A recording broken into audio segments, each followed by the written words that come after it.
cabecinha do lado.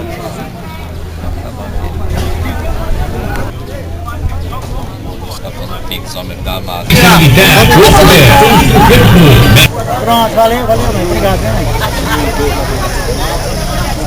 Não, para o Ião da Pretinha. Já correu em Campina Grande? Não, agora? já corri em Campina Grande das crianças.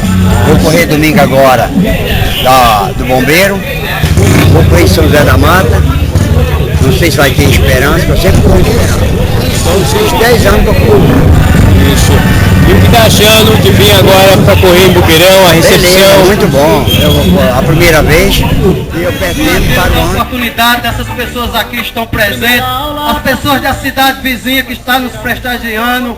É um motivo de muita alegria, de muita satisfação. Parabéns mesmo.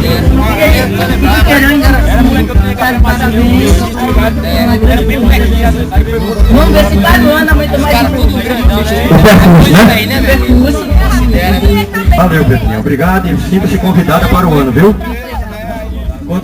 A prova foi boa, chegar a ser primeira vez aqui, um amigo aqui da cidade de Boqueirão, o prefeito João Paulo II e todos os amiguinhos da cidade.